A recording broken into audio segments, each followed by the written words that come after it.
Recording started, class start చేస్తున్నాను.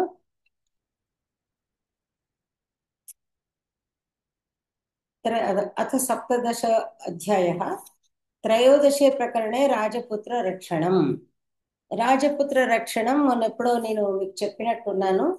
ఈ రక్షణం అనేది వచ్చినప్పుడు షష్ఠి వస్తుంది, పంచమి కూడా వస్తుంది.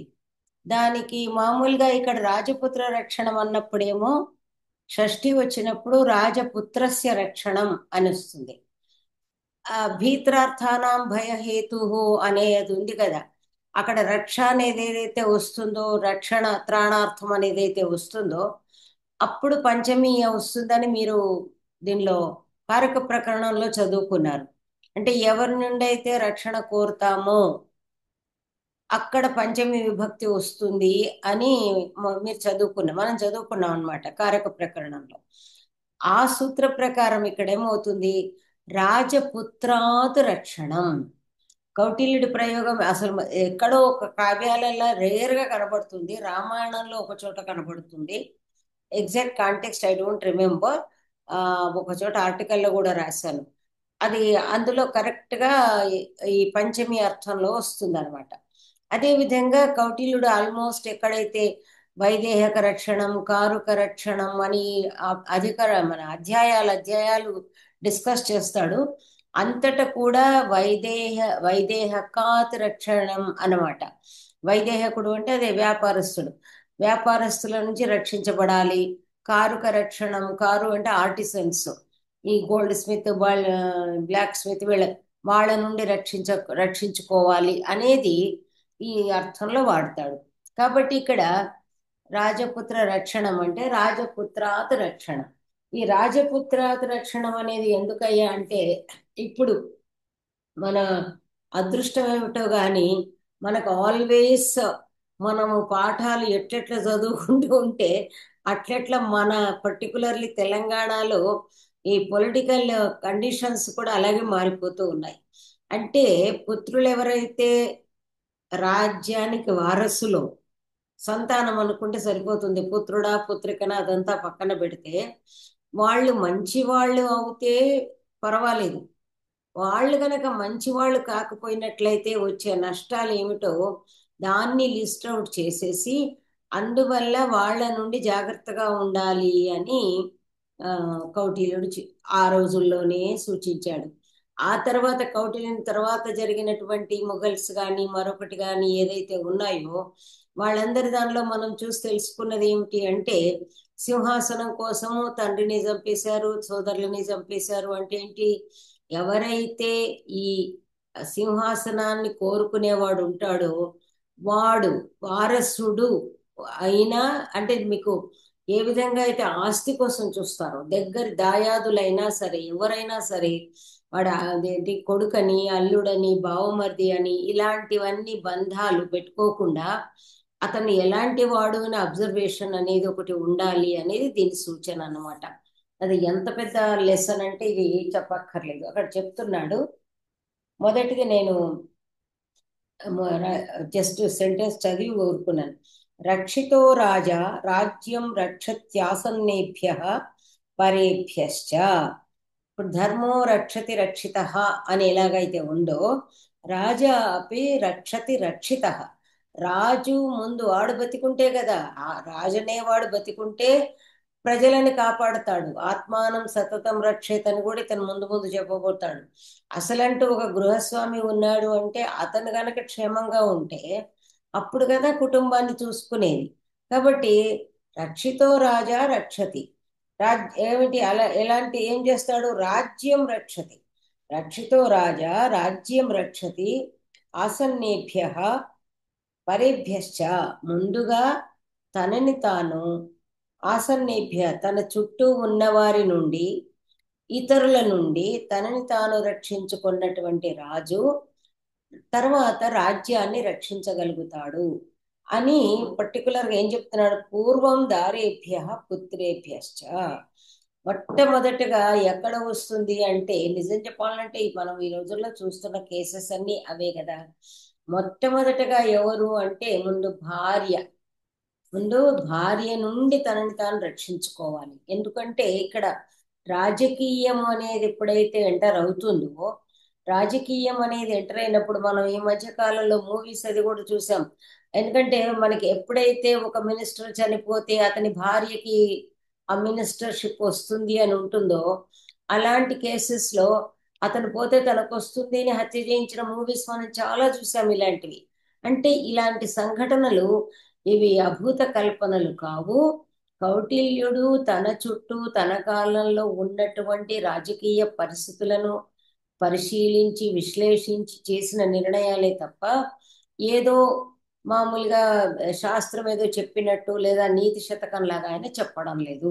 కాబట్టి పూర్వం దారేభ్య, మొదటగా పూర్వం అంటే మొదటగా ఫస్ట్ ఆఫ్ ఆల్ భార్య నుండి, ఆ తర్వాత పుత్రేభ్య, తర్వాత పుత్రుల నుండి. ఇక పుత్రికలు అని వేరుగా ఏం చెప్పలేదు, ఇక్కడ అవసరం రాలేదు కాబట్టి. సో సంతానం కొడుకుల నుండి. దారరక్షణం నిశాంత ప్రణిధో వక్ష్యామ. దారాల నుండి ఎలా రక్షించుకోవాలి, భార్య నుండి ఎలా రక్షించుకోవాలి అనేది ముందు రాబోయే నిశాంత ప్రణిధి అని ఏదైతే ఉందో ఆ అధ్యాయంలో చెప్తాము. వక్ష్యామ చెప్పబోతున్నాము.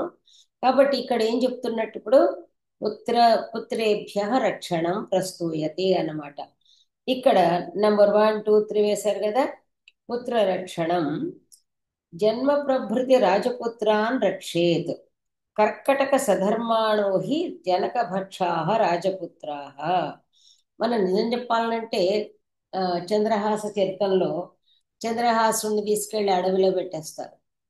ఆ తర్వాత దుర్యోధనుడిని కూడా అది అడవిలో వదిలేసి రమ్మంటే వదలలేదు. అది అది మనకు సాక్షాత్తు మహాభారతంలో చెప్పబడింది. అది ఏదో పురాణం కాదు కదా, ఇతిహాసం.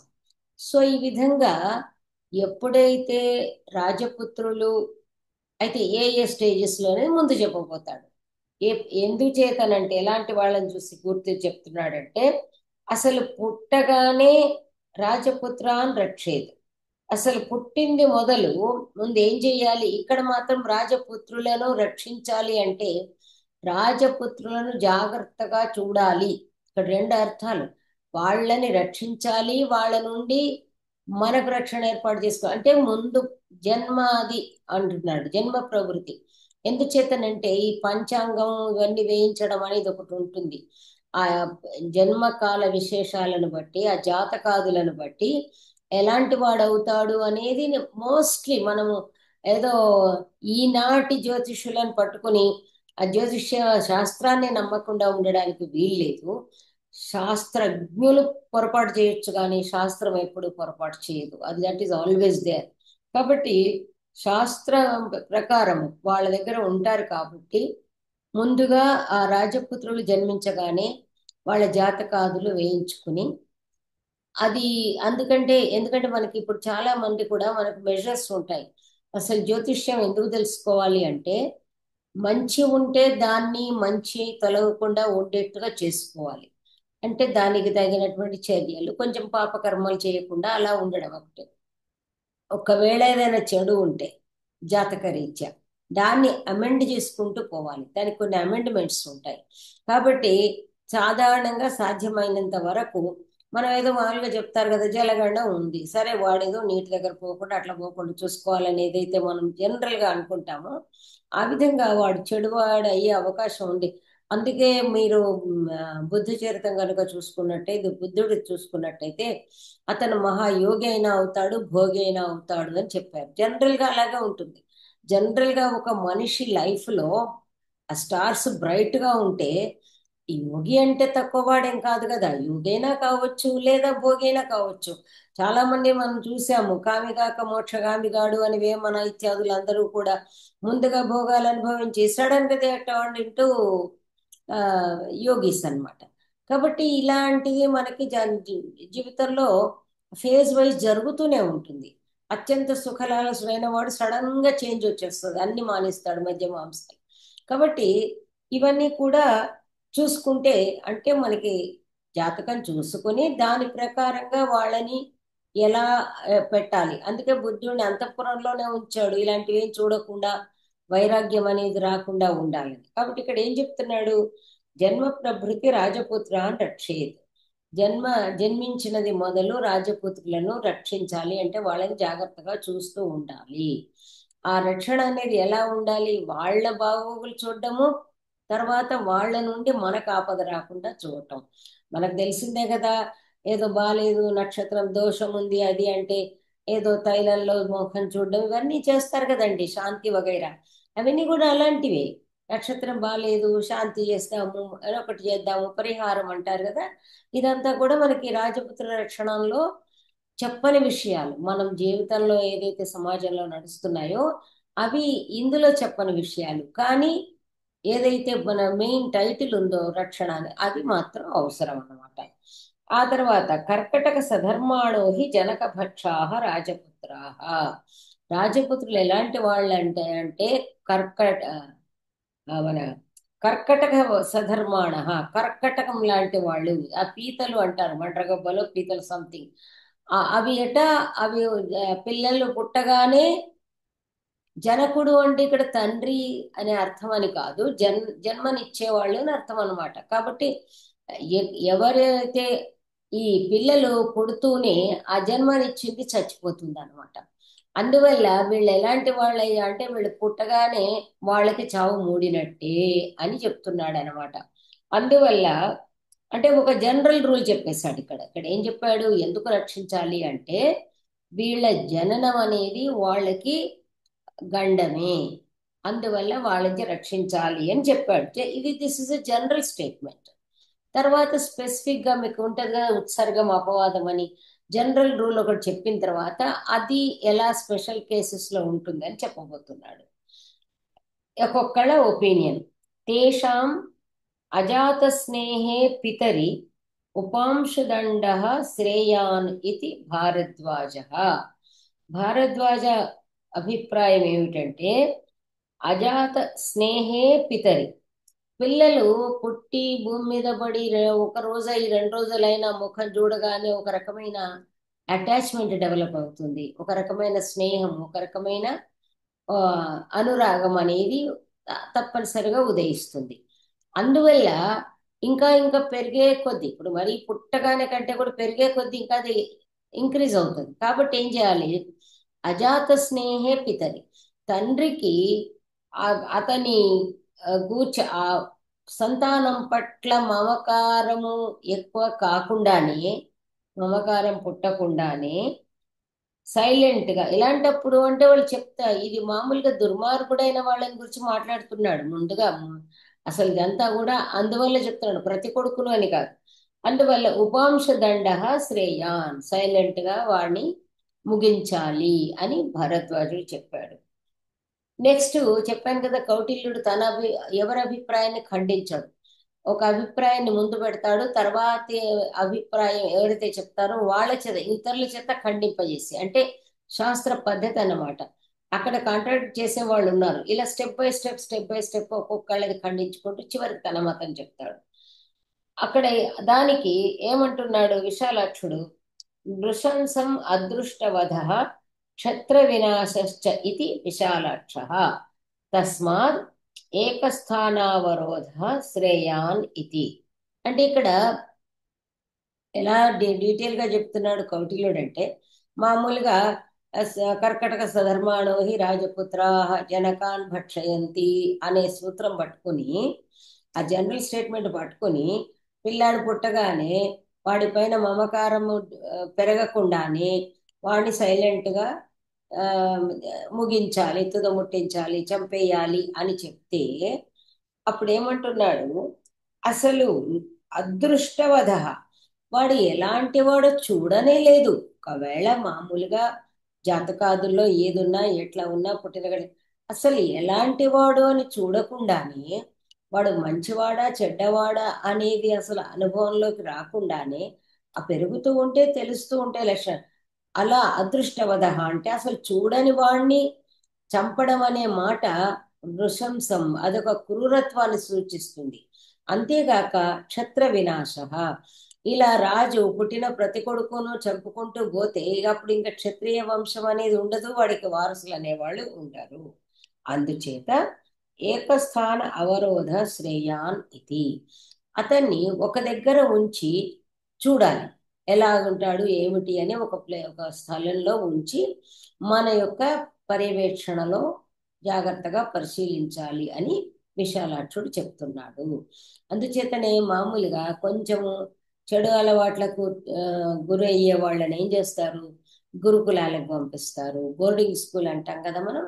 అక్కడైతే డిసిప్లిన్, ఇప్పుడు మన మమకారంతో మనం డిసిప్లిన్ చేయలేకపోతే అక్కడ వాళ్ళు తప్పకుండా డిసిప్లిన్ చేస్తారు. కాబట్టి అప్పటి నుంచి ఏమన్నా అంటే నేను హాస్టల్ పంపిస్తామని అనేవాళ్ళు తల్లిదండ్రులు. సో ఆ విధంగా భయపడి ఇంట్లో గారాబము అక్కడ నడవదు కాబట్టి ఆ విధంగా ఏకస్థాన అవరోధ, ఒక చోట ఉంచి అతనికి తగిన విద్యా బుద్ధులు నేర్పి ఏర్పాటు చేసేయడము ఇలాంటివి చెయ్యాలి అని ఒక్క సెంటెన్స్ లో ఇదంతా అంతర్గత అర్థం అన్నమాట. మీకు వాచ్యార్థంలో ఏమీ రాదు, కానీ అంతర్గతంగా మరి ఏం చెయ్యాలి అంటే ఒక చోట ఉంచి తగిన ఏర్పాట్లు చేసుకోవాలి. ఆ తర్వాత ఇక్కడ నిర్బంధించి ఉంచడము అని ఏదైతే ట్రాన్స్లేషన్ లో ఉందో, నిర్బంధించే జీవితం అంతా ఉంచడం అని అర్థం కాదు. ఈ should be put under strict discipline అని మనం అర్థం చేసుకోవాలి. లేకపోతే ఏమవుతుంది, పుట్టగానే వాడెక్కడో బంధించేసేసి జైల్లో పడేసేసి ఉంచినట్టు అనేది దట్ ఈస్ నాట్ కరెక్ట్. అట్లయితే కూడా విపరీతంగా అవుతాడు. అది కూడా చెప్తున్నాడు, దాని కాన్సిక్వెన్స్ ఎలా ఉంటుందో నెక్స్ట్ అంతా చెప్తున్నాడు.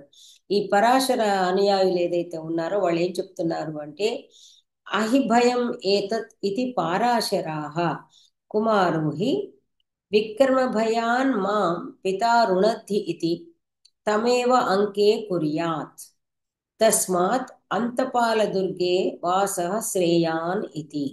ఇక్కడ అన్ని కూడా ఒక రకమైన మ్యాగ్జిమ్స్ అంటాం కదా, న్యాయాలు చెప్పుకుంటూ వస్తున్నాడు. ఇది అహిభయం, ఇవన్నీ కూడా న్యాయాలు, సంస్కృత న్యాయాలు అన్న చోట ఉంటాయి అన్నమాట.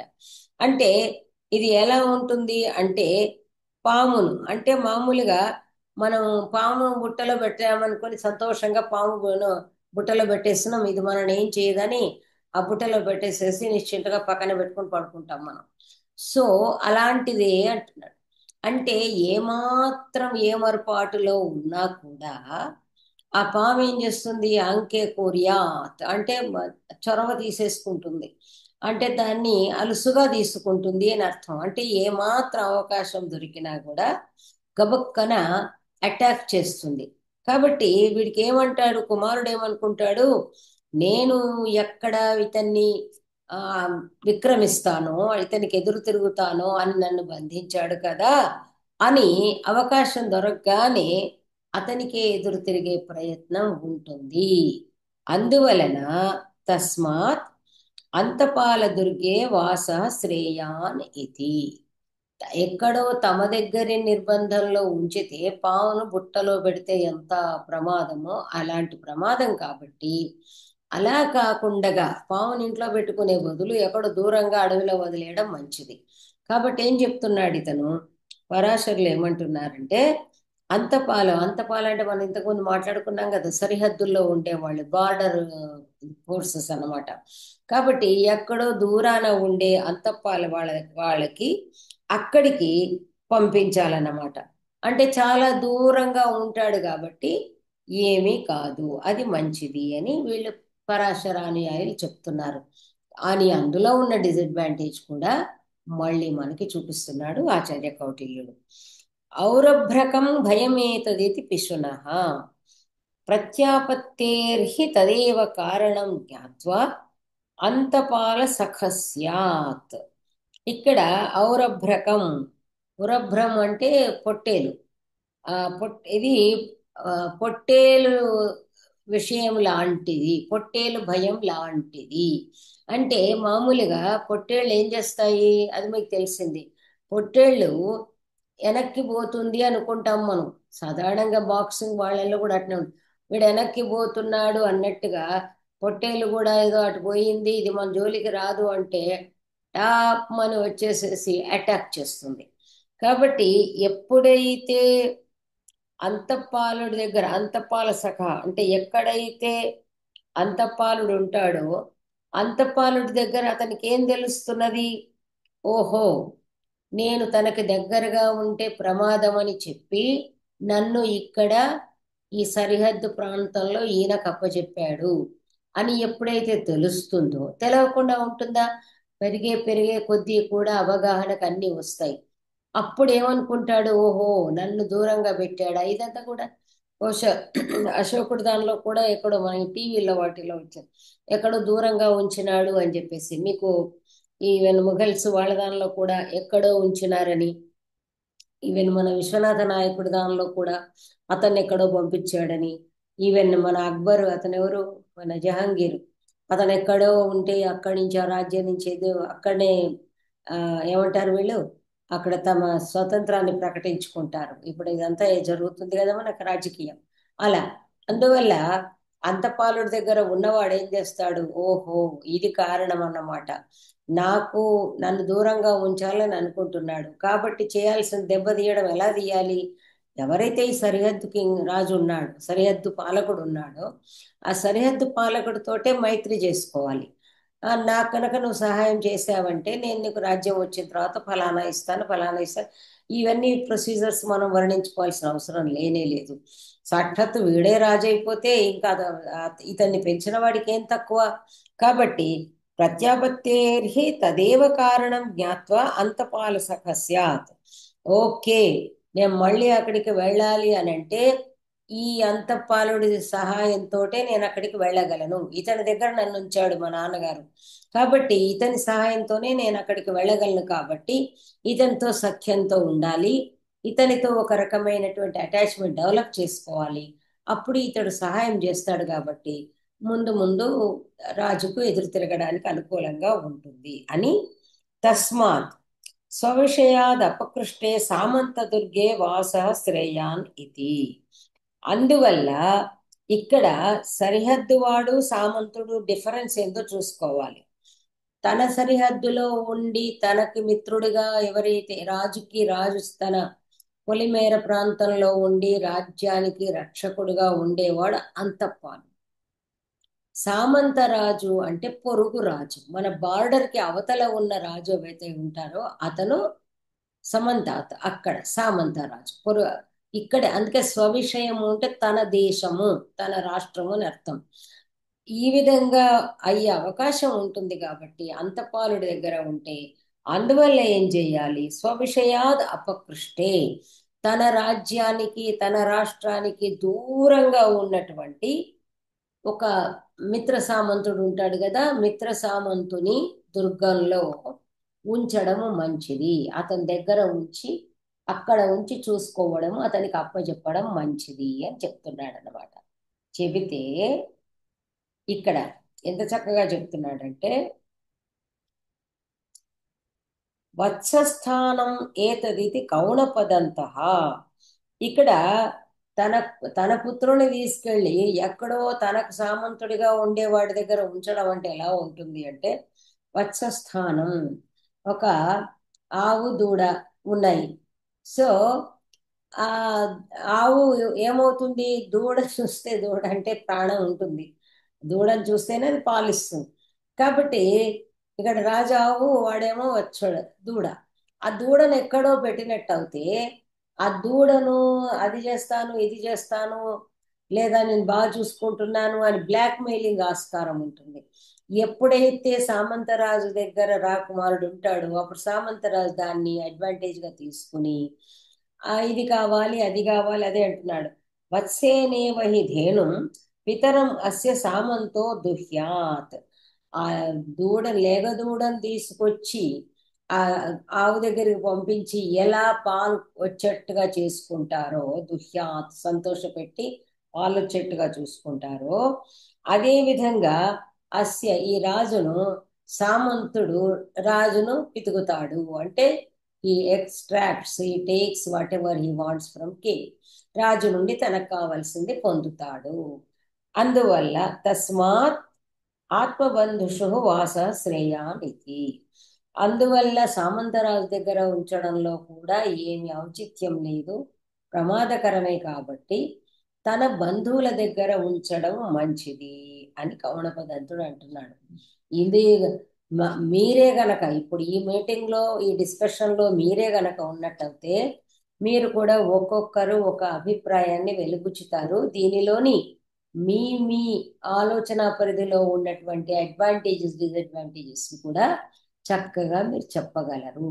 సో ఆ విధంగా ఇక్కడ బంధువుల దగ్గర ఉంచడం మంచిదా అంటే, మామూలుగా కౌటిల్యుడి ఒపీనియన్ పక్కన పెట్టి మనం ఒక్కొక్క ఒపీనియన్ తీసుకొని డిస్కస్ చేస్తే మనము ఈ న్యాయాలు కాకుండా ఇంకో ఎగ్జాంపుల్తో మీరు చెప్పగలరు అనమాట.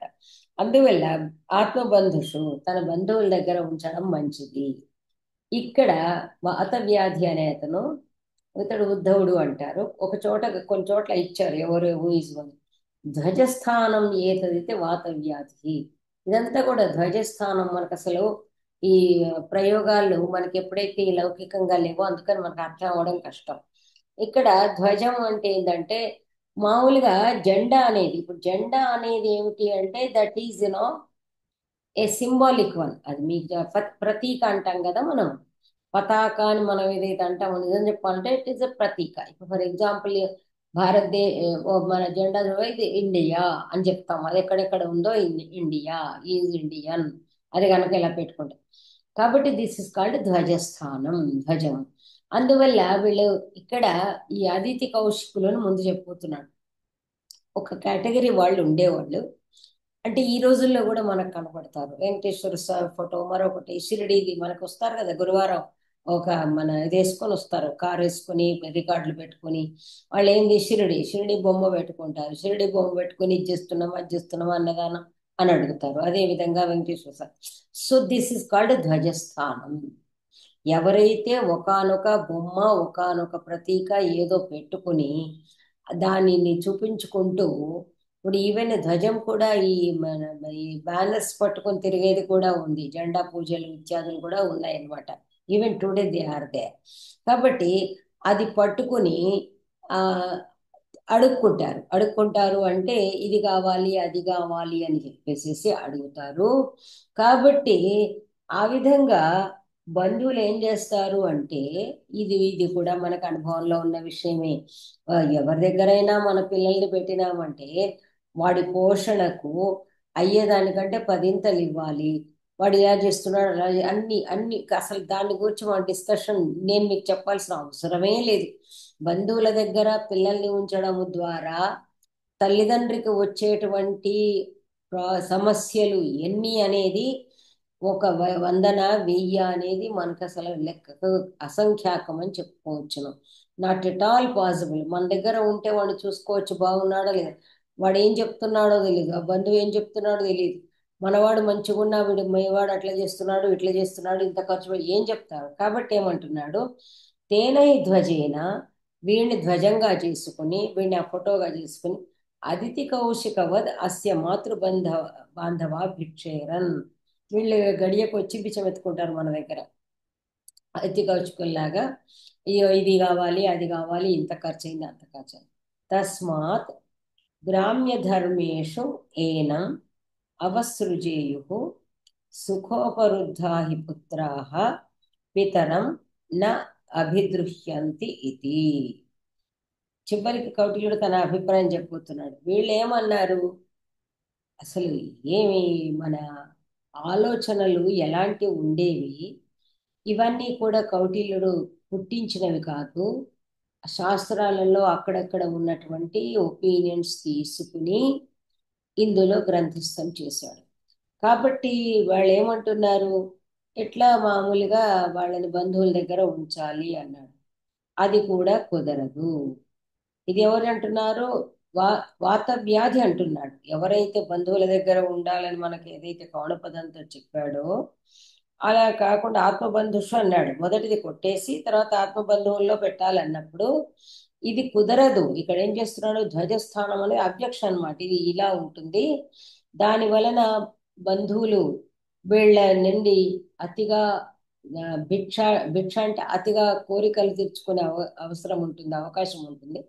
అందువల్ల ఏం చేయమంటున్నాడు వాత వ్యాధి అంటే, అందుచేత గ్రామ్య ధర్మేషు ఏనం అవసృజేయు. అసలు గ్రామ్య జీవితంలో గ్రామ్య ధర్మాల్లో ఇతనిని ఉంచాలి. అందులో ఉండేటట్టు చెయ్యాలి. ఆ విధంగా ఉంటే ఏమవుతుంది అని అంటే సుఖోపరుద్ధా హి పుత్రాః పితరం న అభిదృహ్యంతి ఇది.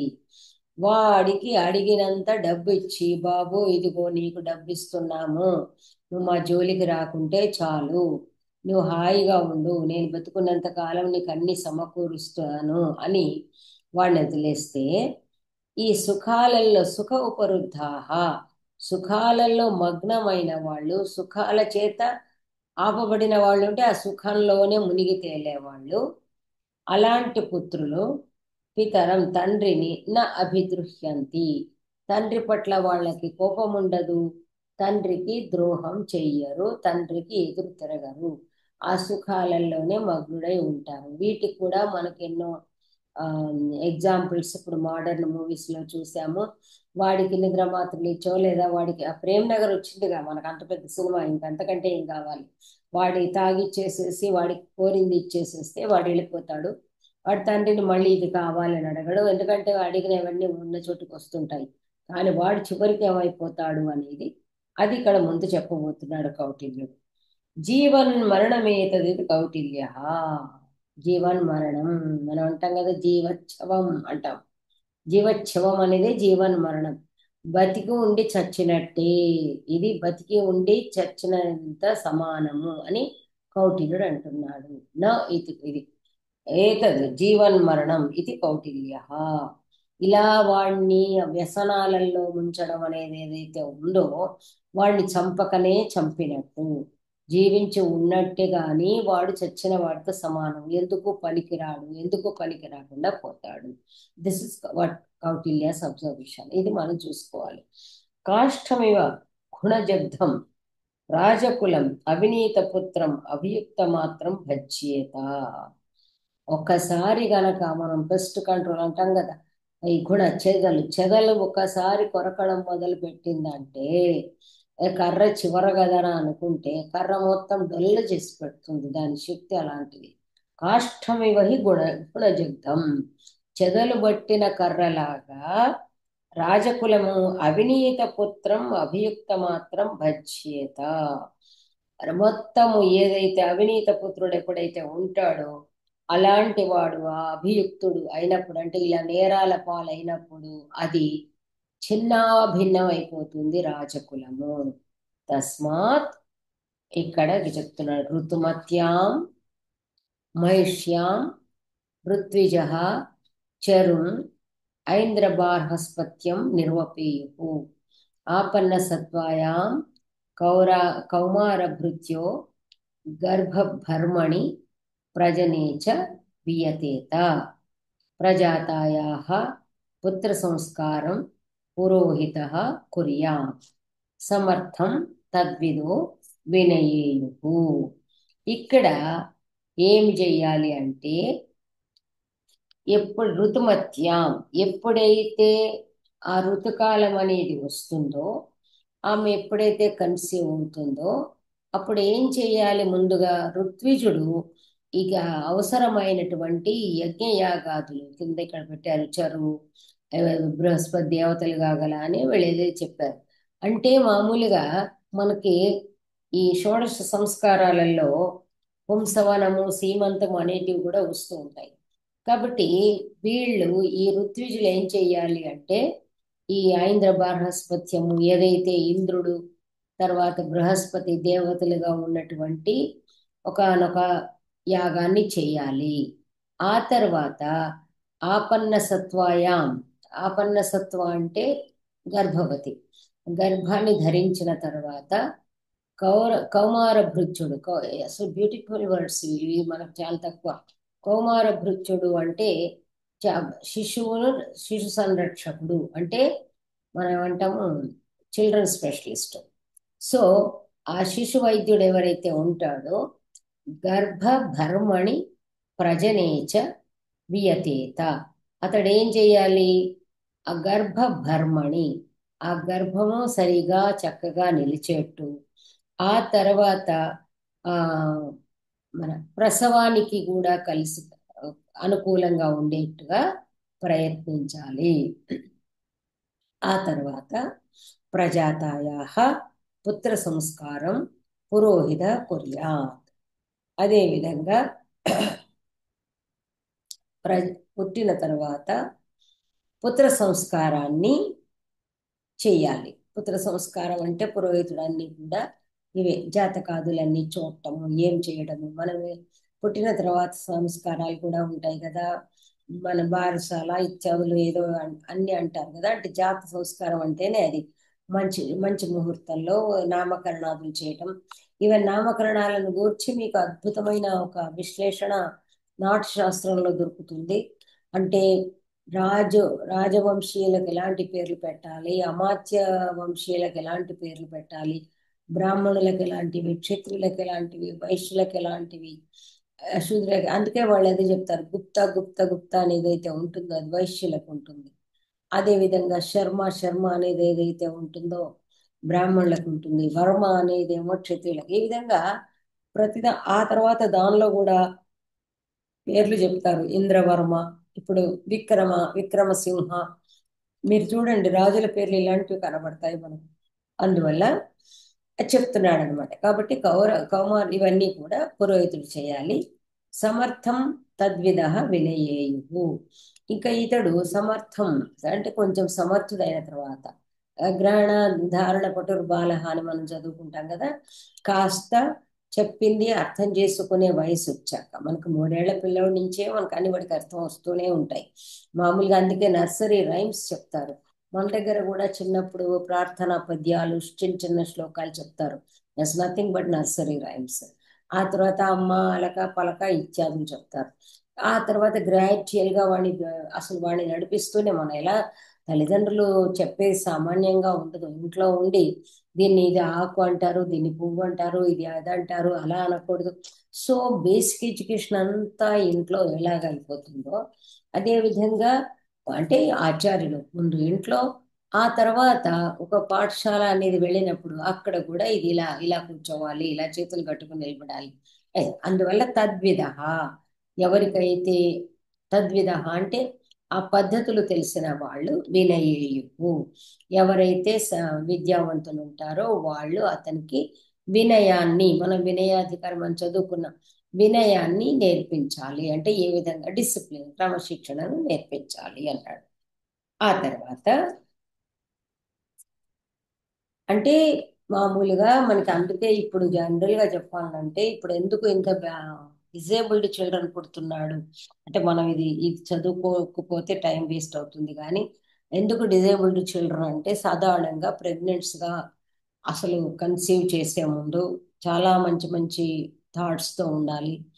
ఈ విప్లవాత్మకమైనటువంటి విషయాలు మాట్లాడకూడదు, వినకూడదు, అవి ఉండాలి. ఆ తర్వాత కన్సీవ్ అయిన తర్వాత కూడా సాఫ్ట్ ఫుడ్ ఇత్యాదులు తినడము, చాలా మంచి ఆలోచనలతో ఉండడము, ప్లెజెంట్ మ్యూజిక్ లాంటిది వినడము.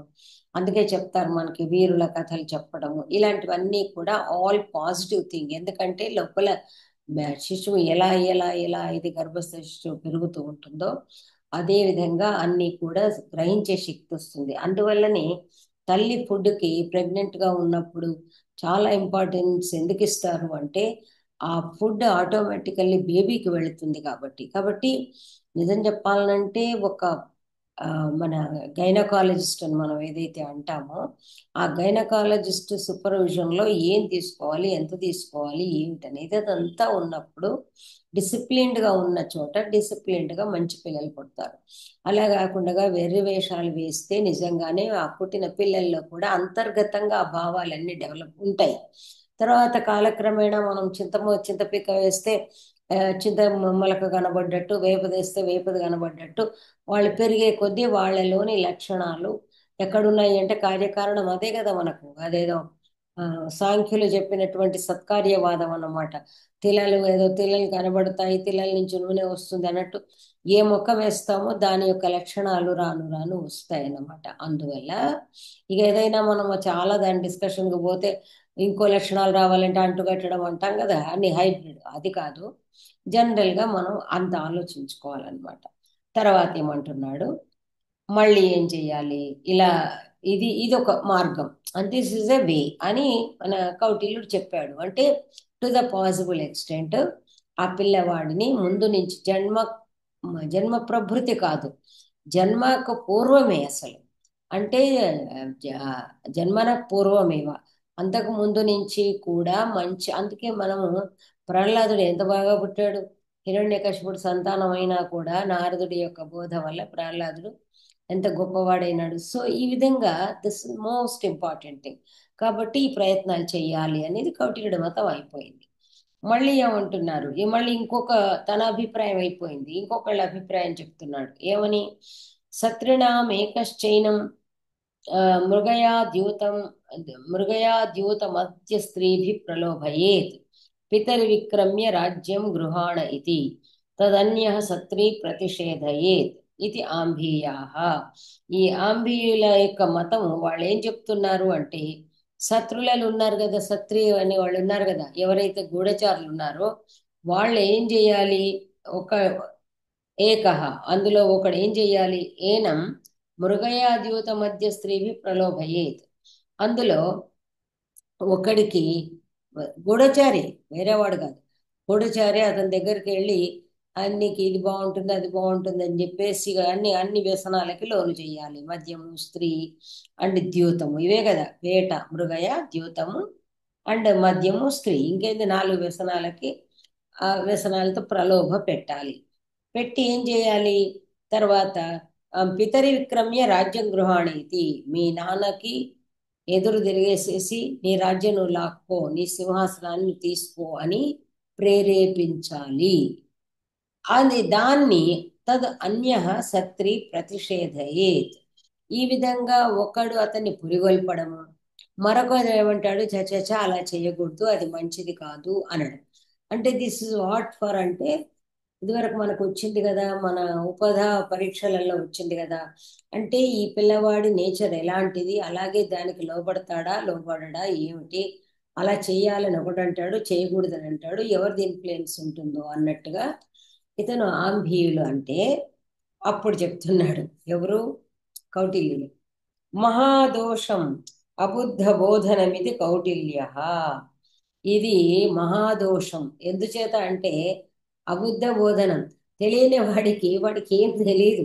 తెలియని వాడిని తీసుకుపోయి వాడు మంచోడి, వాడిని తీసుకుపోయి స్త్రీల పట్ల, మద్యం పట్ల, జూదం పట్ల, వేట పట్ల ఆ పురిగొల్పడం అనేది ఏదైతే ఉందో, ప్రేరేపించడం అనేది ఆ దోషం కాదా? వాడికి లేనిది వాడికి అసలు తెలియదు. దానిలోని మంచి చెడు అది దాని వైపు పోతేనే దానిలోని మంచి చెడు చెప్పాలి కానీ ముందే వాడిని వాటి వైపు పురిగొల్పడం అనేది అది మహాదోషం అన్నాడు అని. నవం హి ద్రవ్యం ఏన ఏన అర్థజాతేన ఉపదిశ్యతే తత్తత్ ఆభూషతి. ఏవం అయం నవబుద్ధి యద్యత్ ఉచ్యేత తత్తత్ శాస్త్రోపదేశమివ అభిజానాతి. తస్మాత్ ధర్మం అర్థం చ అస్య ఉపదిశే న అధర్మం అనర్థం చ. నవం హి ద్రవ్యం, ఏదైతే కొత్తగా ఉన్నటువంటి ద్రవ్యం ఉంటుందో దాన్ని మనం ఏం చేస్తాము అంటే, అప్పుడే నవనవలాడుతూ ఉన్నది అంటే ఏదైనా మనం ఏమంటాము ఇప్పుడు, ఆ కరిగిన ఇనుమైనా కావచ్చు, లేదా ఒక మట్టి కుండైనా కావచ్చు. అది మట్టి నువ్వు పిసుకుతూ షేప్ ఇచ్చినప్పుడు వస్తుంది కానీ అది బాగా గట్టిగా అయిపోయి కాల్చిన తర్వాత ఆ మట్టి కూడా నేను ఇష్టం ఉండదు, దాని మెడ ఇటు తిప్పుతా అటు తిప్పుతా అంటే తిరగదు. మనం ఏమంటాం, మొక్కై వంగనిది అంటాం కదా. కాబట్టి ఏదైనా కొత్తగా ఉన్నప్పుడు ఏ విధంగా దాన్ని మనము మలుస్తామో, మౌల్డ్ చేస్తామో, మనం ఎలా చేస్తామో ఆ విధంగా అది ఒదుగుతుంది మనకు, అది అనుకూలంగా మారుతుంది. అందువల్ల చిన్నప్పుడే అతనికి ఏం చెయ్యాలి? చిన్నప్పుడే సాధారణంగా ఇప్పుడు బ్రాటప్లోనే డిపెండ్ అయి ఉంటుంది కదా. చిన్నప్పుడే అతనికి ఏం చెయ్యాలి? ధర్మం, అర్థం, అసలు ధర్మం అంటే ఏమిటి, అర్థం అంటే ఏమిటి అనేది సరి అయిన పద్ధతిలో బోధించాలి. అంతేగాని అధర్మాన్ని మనం ఇప్పుడు 2 రకాలు మన మూవీస్ మనం అంటూ ఉంటాం ఏమని, ఇప్పుడు పాజిటివ్ అండ్ నెగటివ్ అన్నమాట. అంటే మొత్తం అంతా హింస చూపించేసేసి ఇలా చూపించడం, ఇలా చేయడం వల్ల వాడు జైలుకు వెళ్ళాడు అనే సందేశాత్మకం కదా. అంటే అదేం సందేశం కాదు. ముందు నుంచి కూడా ఒక మంచి నడవడికతో ఉన్నవాడిని చూపిస్తే అదే మైండ్లో ఆ ప్రేక్షకుడికి అదే మనసులో ఉంటుంది. ఒక మంచి కథానాయకుడిని తీసుకుని ఒక సాహితీ ప్రక్రియ చేపడితే అదే ఉంటుంది మనసులో. అలా కాకుండా అంత హింసాత్మకము, అశ్లీలాత్మకము, అలాంటి జుగుప్సాత్మకం ఉంటే అదే అవుతుంది. ఇప్పుడు మన సమాజంలో జరుగుతున్నది కూడా అదే. కాబట్టి అది ముందుగా మేము అనర్థం చెప్తాము. ఇప్పుడు అన్ని వీళ్ళు అలాంటి వెర్రివేషాలే చెప్తారు కదా, ఈ ఎడ్యుకేషన్ ఉండాలి, ఆ ఎడ్యుకేషన్ ఉండాలి. మీనింగ్లెస్ అన్నమాట. పాతకాలంలో ఏమీ తెలియకుండా బాగానే ఉన్నారు.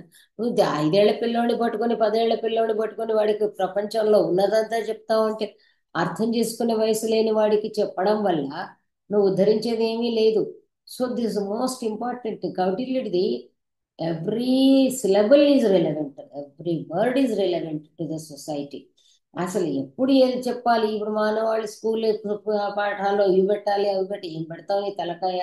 సో అందువల్ల ఇక్కడ చెప్తున్నాడు, మనము కొత్తగా ఉన్నప్పుడు మనం చెప్పినట్టుగా నడుచుకుంటారు కాబట్టి, అంటే ఆ చిన్న వయసులోనే పసిప్రాయంలోనే అని అర్థం. అందువల్ల అలా చెయ్యాలి అని. తస్మాత్ ధర్మం అలా శాస్త్రోపదేశమే అభిజానాతి. ముందుగా మనం చెబుతూ ఉంటే తల్లిదండ్రులు ఏం చెప్తా, "ఓ ఇదేదో శాస్త్రమే చెప్తున్నాడు, చెప్పిందంతా నిజంగా కూడా మా నాన్నగారు చెప్పేది నిజం, మా అమ్మ చెప్పేది నిజం, మా గురువు గారు చెప్పేది." అని చిన్నప్పుడు మీకు తెలుసు, ఆ స్కూల్లో, ప్రైమరీ స్కూల్లో పిల్లలకి తల్లిదండ్రులు ఏం చెప్పినా పనికిరాడు, టీచర్ ఈజ్ గాడ్. అసలు మిడిల్లో కానీ ప్రైమరీ స్కూల్ పిల్లలకి ఎప్పుడు కూడా టీచర్ అని చెప్పింది వేదవాక్కు, తప్పైనా ఒప్పైనా చెప్పినట్టు వింటారు. కాబట్టి శాస్త్రం ఇవ్వంటున్నాడు, వాళ్ళు చెప్పిందే దట్ ఈజ్ అల్టిమేట్, ఆ విధంగా తీసుకుంటారు, ఇలా చెయ్యాలి అన్నాడు. అని అన్న తర్వాత ఏమంటున్నాడంటే,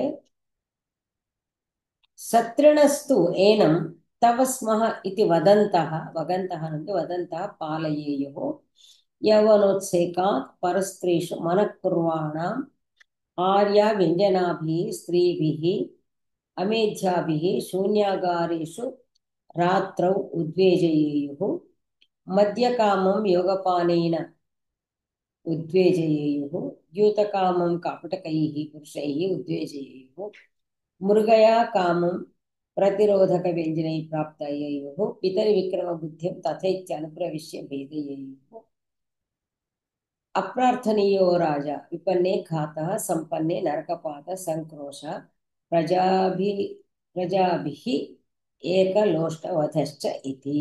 ఇక్కడ ఈయన ఏం చెప్తున్నాడు అంటే, శత్రులు అన్నప్పుడు ఈ గూఢచారులు ఎప్పుడు కూడా మఫ్టీలో అని మనం అంటాం కదా, మారు వేషాల్లోనే ఉంటూ ఉంటారు.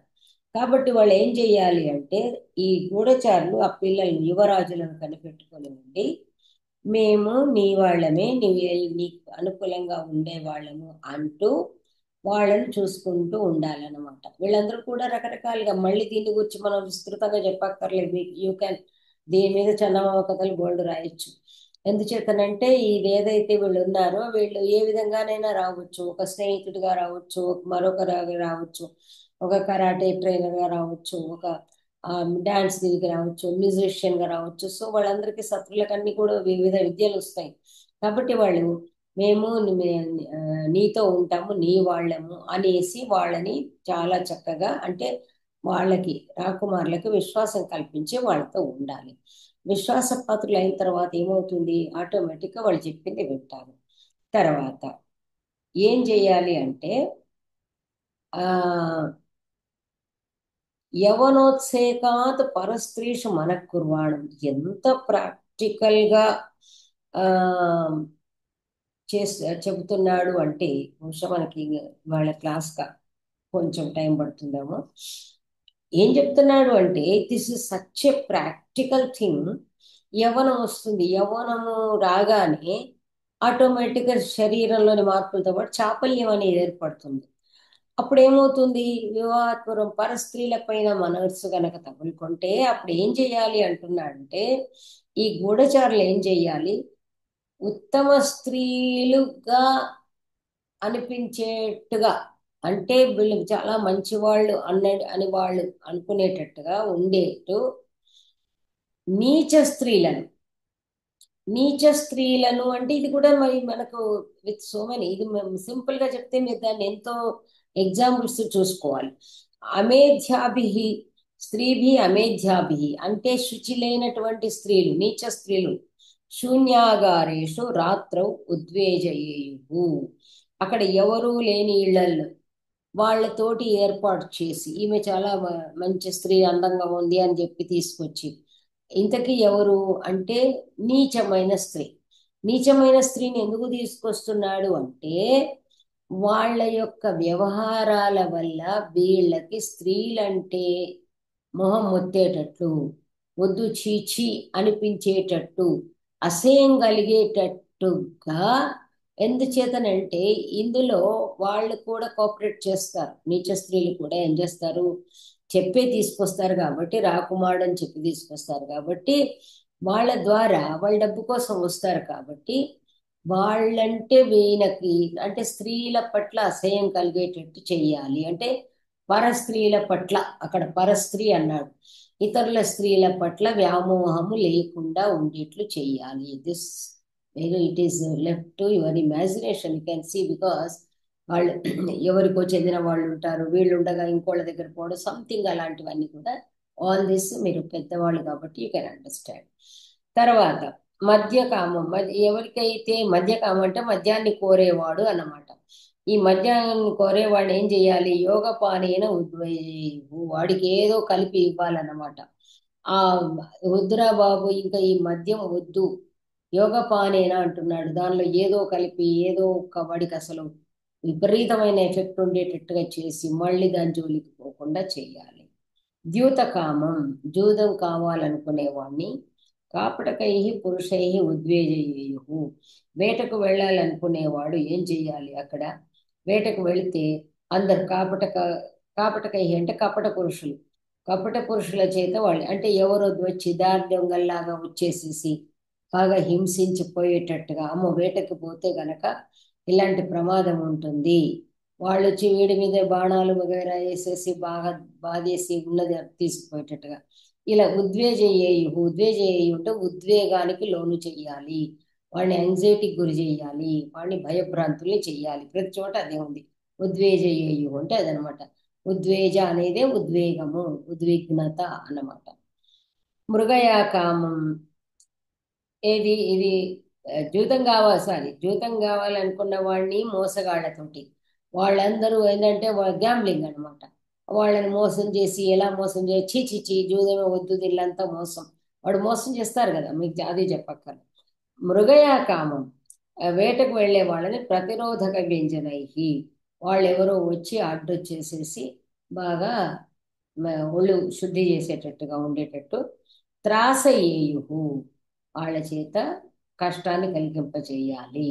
తర్వాత పితరి విక్రమ బుద్ధిం తథ ఇది అనుప్రవిశ్య భేదయేయు, ఎవరైనా తండ్రిని ఆ తండ్రి పైకి తిరుగుబాటు చేయాలనుకున్న వాడికి సరే సరే అని, సరే మంచిది అని అనాలి. కానీ తర్వాత ఏం చేయాలి అంటే మెల్లిగా ఆ మనసు మార్చాలి. ఎలా మార్చాలి, ముందుగా సరే సరే అని మంచిదే ఏం పర్వాలేదు, కానీ ఏమవుతుంది అంటే అప్రార్థనీయో రాజా, రాజునేమన్నా చెయ్యాలని మాత్రం ఆలోచన మంచిది కాదు. ఎందుచేత విపన్నే ఘాత, మంచిది నిజంగానే. విపన్నే అంటే నీ ప్రయత్నము గనక సంపన్నము, సంపన్నం అంటే సక్సెస్ఫుల్, విపన్నము అంటే రివర్స్ అన్నమాట. నీది గనక, నీ ప్రయత్నం గనక విఫలమైతే, నీవు గనక ఫెయిల్ అయితే ఘాత, మరణదండని, రాజుని ఎదిరించాలని పోయినవాడిని పట్టుకొని అప్పటికప్పుడు చురకత్తితో పొడి చేయడమో లేదా హ్యాంగింగ్ అయిపోతుంది. సంపన్నే, ఆలే అలా కాదు రాజుని చంపేస్తాను అని అంటా అనుకో, ఇదంతా రాజపుత్రుల గురించి కదా. నరకపాత, బాబు నరకానికి పోతావు, పాపపుణ్యాల మీద నమ్మకం ఉంటే నరకానికి పోతావు. ఇంకా సంక్రోశ ప్రజాభి ఏకలోష్ట వధశ్చేతి, సంక్రోశ గగ్గోలు, కల్లోలం మొదలవుతుంది. వీడు గనక నిజంగానే తండ్రి చంపితే వీడి పట్ల ఎవరికి సానుభూతి ఉంటుంది? పెద్ద కోలాహలం కల్లోలం రేగుతుంది. ఏకలోష్ట వధ. లోష్టము అంటే మనము ఇటుకలు మట్టి బిడ్డలు అంటాం కదా, మట్టి బిడ్డ లోష్టం. కాబట్టి ఆ విధంగా ఏం చేస్తారు అంటే రాళ్లతో కొట్టి చంపడం అని మనం మాట్లాడతాం కదా. రాళ్ళంటే ఎక్కడ దొరకాలి? ఎడారి దేశాలలో ఉంటాయేమో కానీ మన దగ్గర రాళ్ళు దొరకవు. కాబట్టి తల ఒక మట్టి బిడ్డ తీసుకొని కొట్టేస్తారు. ఇది మరి పరిస్థితి అన్నాడు అనమాట. ఓకే. ఇంకా మూడు లయం, 1, 2, 3, 4 ఉన్నాయి దీనిలో.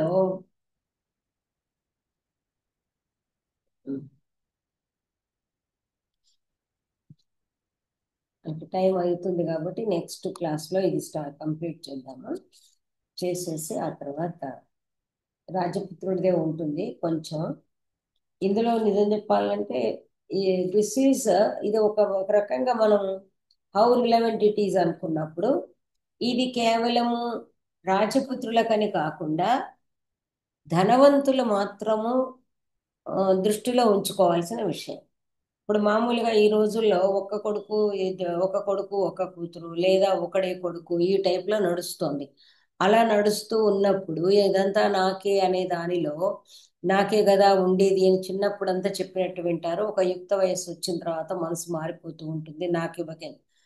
అందువల్ల ఆ ఆ సమయంలో మనం ఎలా ప్రవర్తించాలి అనేది ఏదైతే ఉందో, మినిస్టర్స్కి ఇది పెద్ద గుణపాఠం. నిజం చెప్పాలంటే మనకి ఇండివిజువల్గా గృహస్వాముల కంటే కూడా ఎవరైతే పదవుల్లో ఉన్నారో, పర్టికులర్లీ ఈ మినిస్టర్స్ పదవులు, అదే ఇప్పుడు ఇవాళ రేపు రాజు అంటే నాయకులే, ఈ నాయకుల జాగాలో ఉన్న వాళ్ళందరినీ మనం చూస్తూ ఉన్నాము.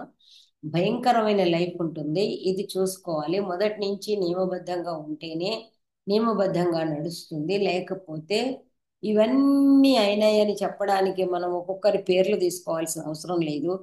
గొప్ప గొప్ప ప్రజానాయకుల పిల్లలు ఎలా కేసుల్లో ఇరుక్కున్నారు, ఎంత భ్రష్టు పట్టిపోయారు, ఎలా ఉన్నారు అనేది దాని గురించి చర్చిస్తే మరొకటి అవుతుంది. కానీ ఏమిటంటే కౌటిల్యుడు చెప్పింది అక్షర సత్యం అని అనుకోవడం మాత్రమే. దట్ ఈజ్ మై వ్యూ, అంతకంటే ఏమీ లేదు. కాబట్టి దిస్ ఈజ్